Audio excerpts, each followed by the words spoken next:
Stefano akanashamabuye igorozi Yesu. Haleluya. Stefano bamuteye amabuye abakurungu ukabona ngo mu ijuru ko baraja kumwakira. Ngo yababwira kandi gabo bateye Stefano amabuye Paulo yarari. Niwe koloneli wari uyoboye kiriya gitego. Uzuko ayo se amerekeza mu ziriji Damasco.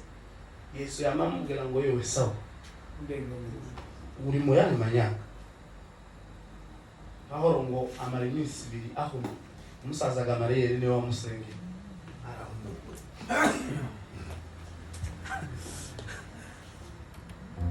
Haleluya. Haleluya, haleluya.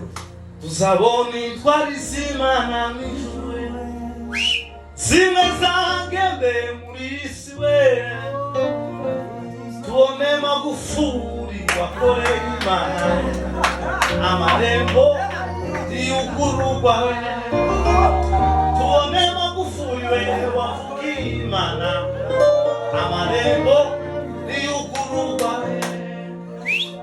Tuzabona intwari z'Imana mw'ijuru we, zimwe zangembe Mutara, tubone Rushogote wakoreye Imana, amarembo y'ugururwa we, tubone Rushogote we wavugiye Imana, amarembo jematika.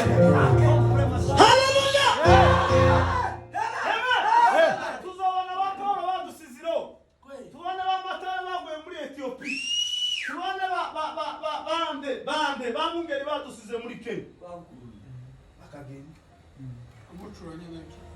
Tubone Kazungu wakoreye Imana, amarembo y'ugururwa we. Tekavuga Bwana sifiwe. Ayo sengiye kumuzuko gute no kubona ifu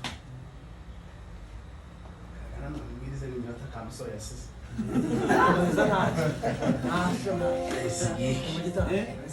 Tuzabona intwari z'Imana mw'ijuru we, zimwe zangembe Bukavu we, tubone Maniragaba wakoreye Imana, amarembo y'ugururwa we.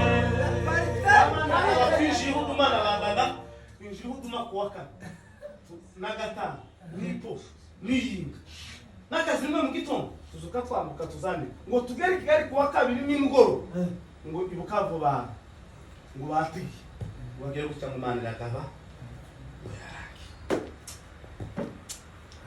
tubone Maniragaba wavugiye Imana, amarembo